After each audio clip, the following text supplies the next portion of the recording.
এই মেয়েটা কি করতে চলেছে আপনারা জানলে অবাক হয়ে যাবেন।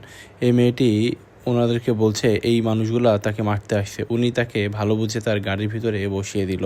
বললো, আপনি গাড়ির ভিতরে বসুন নিরাপদে, আমি ওদেরকে দেখছি। তারপরে এই ভাইটি ওই মানুষদেরকে জিজ্ঞেস করলো যে কি খুঁজছেন আপনারা। এনারা বলল যে একটা কালো জামা পরা মেয়েকে দেখছেন? উনি বলে, দেখছি। এইদিকে দৌড়ে চলে গেছে। উনি দেখুন কিভাবে এই মানুষটাকে যে উপকার করলো তাকে পানির ভিতরে ঘুমের ওষুধ মিশাচ্ছে। সে ঘুমের ওষুধ কিন্তু পানির ভিতরে মিশিয়ে দেবে। এই দেখুন, সে ঘুমের ওষুধ মিশিয়ে দিল। তারপরে এই মানুষটি তার গাড়ির ভিতরে চলে গেল এবং চলে যাওয়ার পরে ওই মেয়েটিকে বলল, আপনি এখন সম্পূর্ণ নিরাপদ আছেন, আপনি চলে যেতে পারেন। মেয়েটি বলল, না না, আমি একটু পরে যাব, আমাকে আর একটু থাকতে দিন। তো লোকটা বললো, ঠিক আছে। তারপর মেয়েটি বললো যে আপনি তো বাইরে বেশ রোদ্রে ছিলেন, একটু পানি খেয়ে নিন।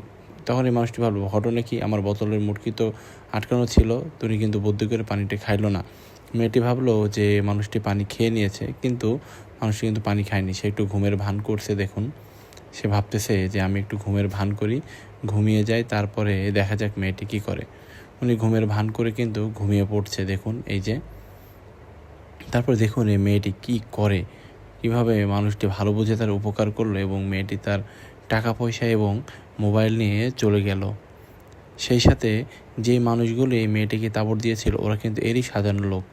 দেখুন, মানুষটি কিন্তু তার চাবির রিংটা পকেটের ভিতরে নিয়ে নিল। এরা ভাবতেছে ওই মানুষটা মনে হয় অজ্ঞান হয়ে গেছে, তাকে গাড়ি থেকে বের করে এরা গাড়ি লুটের চিন্তা করছে। কিন্তু দেখুন এরপরে কি হয়। এনারা গাড়ির ভিতরে চলে গেল, ভাবতেছে উনি মনে হয় অজ্ঞান হয়ে গেছে। তারপরে দেখতে থাকুন, এরা কিন্তু চাবি খুঁজতেছে, চাবি কিন্তু ওই মানুষটির কাছে। দেখুন একটু পরে কি হয়। একটু পরে কিন্তু এই মানুষটি এই গাড়িটি লক করে দেবে। দেখুন এই যে লক করে দিয়েছে। এরা কিন্তু আর গেট খুলতে পারবে না। দেখছেন? হ্যাঁ, অন্যের বিপদে ফেলতে গেলে কিন্তু নিজেই বিপদে পড়তে হয়। এরা এখন বিপদে পড়ে গেছে, আর গাড়ি লক খুলতেছে না। এই যে চলে আসছে, নে বাবা, গাড়ির চাবি আমার কাছে, তোরা এখন ভিতরে পচে পচে মর, আমি পুলিশের খবর দিচ্ছি, একটু অপেক্ষা কর।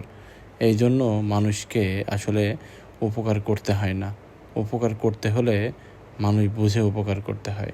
তোদেরকে আমি দেখছি, দাঁড়া।